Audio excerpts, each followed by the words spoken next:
বিসমিল্লাহির রহমানির রহিম। শুরু করতেছি মহান রাব্বুল আলামিনের নামে। কুকুর ভালো না মানুষ ভালো? মানুষ ভালো নাকি কুকুর ভালো? তো এই ভিডিওটি বানানোর আগে আমি ১-১৫০ লোকরে জিজ্ঞেস করছিলাম বা প্রশ্ন করছিলাম যে কুকুর ভালো না মানুষ ভালো। তো সবাই এক বাক্যে উত্তর দিছে যে না, কুকুরে অনেক ভালো মানুষের থেকে। কারণ কুকুর কখনো বেইমানি করে না, কিন্তু মানুষ বেইমানি করে। তো এই বিষয়টা আমার মাথায়ও অনেক আগেই ঢুকেছিল যে মানুষ যখন কিনা বলে যে হলো মানুষের থেকে কুকুর অনেক ভালো, তখন আমি চিন্তা করলাম যে হায় হায়, মানুষ এই শব্দটা যে ইউজ করতেছে, এই শব্দটা বলতেছে, তারা কি নিজেরাই কি বুঝতেছে যে তারা কি বলতেছে? দেখেন, আমরা অনেক সময় কবিরা গুনাহ আর সগীরা গুনাহ, এই যে দুইটা গুনাহ, তার মধ্যে সগীরা গুনাহ দেখবেন যে হলো আল্লাহ পাক আমাদের অনেক কাজে খুশি হয়ে মাফ করে দেয়। যেমন ধরেন, আমি যদি একটা মানুষের সঙ্গে হ্যান্ডশিপ করি, হাতে হাত রেখে যদি হ্যান্ডশিপ করলেই আল্লাহ পাক ওই হ্যান্ডশিপের ওসিলা করেও কিন্তু সগীরা গুনাহ মাফ করে দেন। পাশাপাশি আমরা যদি নামাজে দাঁড়াই, নামাজ পড়তে গেলে উজু করতে হয়।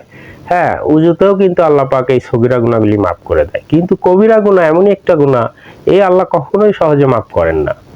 আর এই গুনাহ থেকে মাফ পেতে গেলে অনেক ইবাদত করতে হয়, আল্লাহর কাছে কান্নাকাটি করতে হয়, তখন গিয়ে আল্লাহ যদি মাফ করে দেন। কিন্তু সগীরা গুনাহগুলা আল্লাহর কাছে অতটা কাঁদতে হয় না, আল্লাহ এমনিতেও আমাদের উপরে খুশি হয়ে মাফ করে দেন।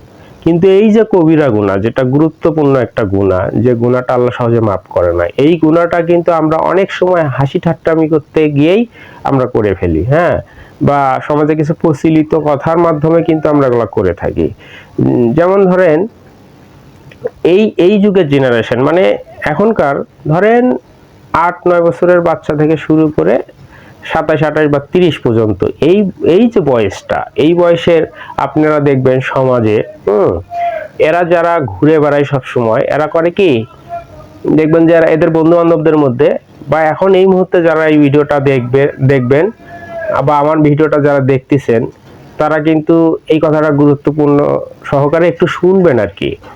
বা এই স্বভাবটা যাদের মধ্যে আছে, তাদের মধ্যে যদি থেকে থাকে, তাহলে আপনাদের কাছে অনুরোধ করে বলবো আপনারা এইটা ত্যাগ করবেন। কারণ এটার কারণে কবিরা গুনাহ কিন্তু হয়ে যায়। আমরা কিন্তু হাসির মাধ্যমে এটা করে থাকি। যেমন ওই যাদের কথা বললাম যে ৮-৯ বছরের বয়স থেকে শুরু করে ২৭-২৮ এবং ৩০ পর্যন্ত, এর মধ্যে যে ছেলেগুলি আছে, তারা দেখবেন ঘুরে বেড়ানোর সময় বা চলাফেরা করার সময় একজন আরেকজনের নাই কথাতেই বলে ওঠে কি যে তোর মাইরে, বাকিটা বুঝে নেন।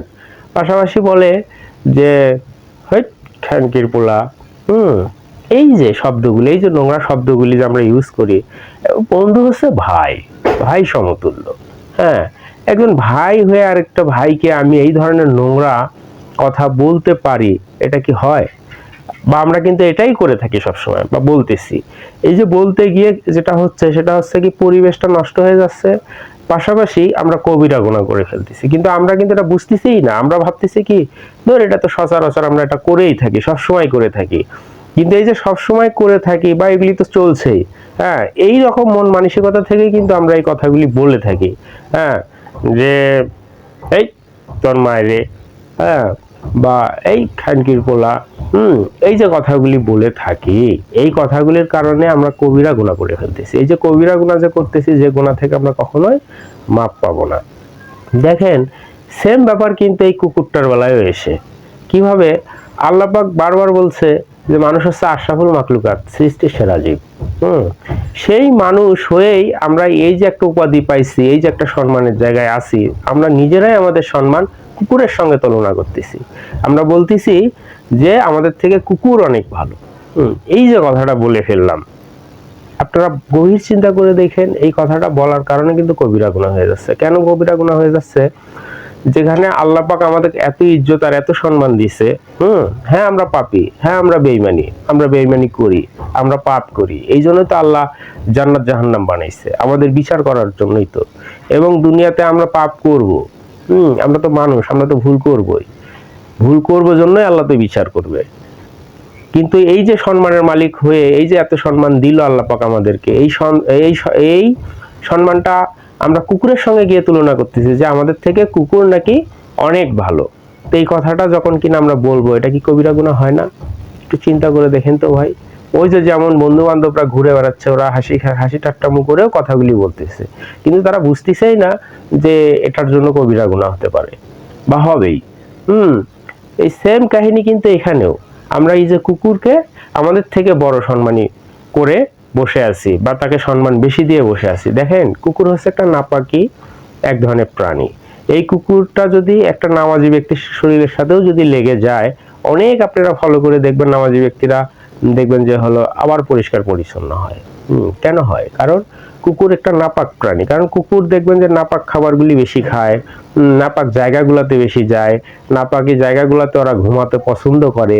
হ্যাঁ, তো একটা কুকুর কি করে মানুষের থেকে ভালো হতে পারে? হতে পারে কখনো? হ্যাঁ, দৃষ্টিভঙ্গি ঠিক আছে যে হলো একটা মানুষ তো বেইমানি করে, কিন্তু কুকুর তো করে না। আমার মনে হয় এই সেন্স থেকেই বলা হয় কথাটা। এই জন্য তো ১-১৫০ মানুষকে জিজ্ঞাসা করার পরে তারা একই কথাই বলছে, সে একই উত্তরেই দিছে যে না, কুকুর অনেক ভালো। কিন্তু কুকুর যে অনেক ভালো, কি করে কুকুর অনেক ভালো হতে পারে? মানুষের থেকে কি ভালো হতে পারে? একটা মানুষ তার জীবনে যতই অন্যায় করুক, কিন্তু তার জীবনে সে যত উপকারও করে সেটাও কিন্তু ভোলার মতো না। আপনারা ভালো করবেন, একটা মানুষ যত খারাপই হোক, যত জঘন্যই হোক, সে কিন্তু সবসময়ই কখনো না কখনো এমন এমন কিছু ভালো কাজ করে যেগুলি কুকুর ৭ জন্মেও পারবে না। এই জন্য তো মানুষ আশরাফুল মাখলুকাত। তো এখানে মানুষের থেকে কুকুর কি করে বড় হতে পারে? আমার সেন্সে তো কখনোই না। আর আমি তো ভুল করেও কখনো বলবো না যে একটি কুকুর মানুষের থেকে অনেক বড়। তাই আমার মতো করে আপনারাও চিন্তা করবেন, দেখবেন যে কুকুর কখনো মানুষের থেকে বড় হতে পারে না। এই জন্যই আমাদেরকে হলো সবসময় সঠিক চিন্তাগুলো করতে হবে। আসলে মুখ তো আল্লাহ পাক মুখ দান করেছে, আমরা কথা বলি, সবসময় বলি, কখন কি বলে ফেলতেছি, কোন কথার কারণে কি পাপ হচ্ছে, এটা কিন্তু আমরা কখনো বোঝার চেষ্টা করি না। তবে এগুলি মাথায় রাখতে হবে। যেমন এই যে আমি ভিডিও বানাচ্ছি, এই যে কথা বলতেছি, একটার পর একটা কথা বলে যাচ্ছে, আমার সব কথাই কি কখনো খাঁটি হবে? সব কথাই কি ঠিক হবে? আমি তো মানুষ, কথা বলতে বলতেই আমি তো অনেক কথাই হয়তো ভুল বলে ফেলবো, যে কথাগুলি হয়তো আপনাদের মনে অনেক বড় আঘাতও আনতে পারে। এবং আপনারা আমার উপরে রেগেও যেতে পারেন, চড়াও হয়ে যেতে পারেন, আমাকে হয়তো কমেন্টে গালিগালাজও করতে পারেন। কিন্তু আমি মনে করি এটাও করা ঠিক না। কারণ ওই যে বললাম, মানুষ মুখ দিয়েছে আল্লাহ আর বলতেই থাকি। আর যখন কিনা বলা শুরু করি, তখন তো বলতে বলতে ১০০টি কথার মধ্যে ১টি-২টি কথা তো ভুল হতেই পারে। তাই আমি প্রায় ভিডিওতে আমি ক্ষমা চেয়ে নেই মানুষের কাছে। কেননা আমি তো একজন মানুষ, বলতে গিয়ে তো ভুলও করতে পারি। হ্যাঁ, তো ভুল করলে ক্ষমা চাইলে সমস্যা কি ভাই? ভুল করলে ক্ষমা চাইলে সমস্যা কি? এখানে লজ্জা পাওয়ার কি আছে? এখানে লজ্জা পাওয়ার তো কিছু নেই। এই জন্য আমি কখনো লজ্জা পাই না। যদি কিনা মনে করি যে আমি ভুল করেছি, হ্যাঁ, তাহলে আমি লজ্জা পাবো কেন? আমাকে সঙ্গে সঙ্গে এটা মাপ চাওয়া উচিত। কেননা আল্লাহ পাক বলেছেন যে হলো তোমরা আমার কাছে ক্ষমা চাবা, আমি ঠিকই মাপ করে দিব। হ্যাঁ, কিন্তু তুমি যার সঙ্গে এই অন্যায়টা করছো তার কাছে কি কখনো মাপ চাইছো? সে যদি ক্ষমা না করে থাকে, আমি তো মাপ করে দিলাম, কিন্তু সে যদি ক্ষমা না করে থাকে, তখন তোমার কি হবে? এই জন্য ক্ষমাটা অন্যায় করার সঙ্গে সঙ্গে চাওয়া দরকার। বা তখন যদি না চাইতে পারি, লোকজনের মানে আছে লজ্জা লাগতেছে, এখানে আমি ক্ষমা চাইতে পারতেছি না, হ্যাঁ, ১ ঘন্টা ২ ঘন্টা পর বা ৩ ঘন্টা পর নীরব নিস্তব্ধে ওই লোকটির কাছে যাবেন, গিয়ে তার কাছে ক্ষমা চাবেন যে বড় ভাই বা চাচা বা আঙ্কেল, আমি তো এই অন্যায়টা করে ফেলছি, হ্যাঁ, আপনি ক্ষমা না করলে তো আল্লাহ ক্ষমা করবেন না আমাকে, তাই আপনার কাছে আমি ক্ষমা চাচ্ছি, আপনি আমাকে ক্ষমা করে দিবেন। দেখবেন ভাই ক্ষমা করে দিবে, কারণ আমরা তো মানুষ, আমাদের মনও নরম। যত কঠিন হৃদয়ের লোকই হই না কেন। আর ক্ষমাটাও সেইভাবেই চাইতে হবে, হ্যাঁ, বিনয়ের সহিত, যাতে তিনি ক্ষমা করে দেন। আসলে আমাকে তো এখানে মুক্তি পাওয়ার আশাই তো আমি গেছি, তো যে কোনো ভাবে হোক তার কাছে আমার ক্ষমা নিতেই হবে।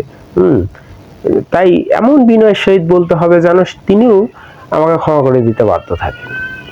তো এই জন্য ক্ষমা চাইতে হবে, ক্ষমা চাওয়া শিখতে হবে আমাদেরকে। অহংকার করা যাবে না। অহংকার হচ্ছে আল্লাহ তাআলার চাদর, এটা নিয়ে আমাদের টানাটানি করা যাবে না। তখন আল্লাহ রাগান্বিত হয়ে যায়। কেন রাগান্বিত হয়ে যায়? যে অহংকার আমার চাদর, শুধু এক আল্লাহই অহংকার করতে পারে, এই অহংকারটা আর কেউ কোনোদিন করতে পারে না। কিন্তু আমাদের তো স্বভাব এমন, সব সময় অহংকার করে যাই। দেখ, ভিডিও অনেক বড় হয়ে গেল ভাই, আমি আর ভিডিও বড় করতে চাচ্ছি না। তবে আমি এই গল্পে দুইটা জিনিস মানে আমি আপনাদেরকে বুঝাতে চাইছিলাম, সেটা হলো যে ওই যে 12-14 বছর বয়সের থেকে শুরু করে বা 7-8 বছরের বয়স থেকে শুরু করে 27-28 পর্যন্ত যে বয়সের মানুষগুলি আছে, আমাদের সচেতন হওয়া দরকার। কথায় কথায় আমরা এই তোর মাইরে বা এই খানকির পোলা এইসব ভাষা যেন না করি। একজন বন্ধু হয়ে আরেকজন বন্ধুর মনে যেন কষ্ট না দেই, আর কবিরা গুনাহ যেন না করি। পাশাপাশি কুকুরকে কখনোই যেন আমরা মানুষের থেকে বড় না করি। হ্যাঁ, কুকুর সে একজন আল্লাহর প্রাণী, সে তার জায়গায় থাক, আর আমাদের সম্মানটা যেন আমাদের জায়গায় থাকে। কারণ আমরা আশরাফুল মাখলুকাত, এটাই হলো সবচেয়ে বড় কথা। আমরা সৃষ্টির সেরা জীব, এই সম্মানটা আমাদের ধরে রাখতে হবে। আল্লাহ হাফেজ, ভালো থাকেন। ভিডিওটা ভালো লাগলে একটু লাইক কমেন্ট করেন, আর পাশাপাশি শেয়ার করে দিবেন যাতে মানুষ দেখতে পায়। আল্লাহ হাফেজ, আসসালামু আলাইকুম।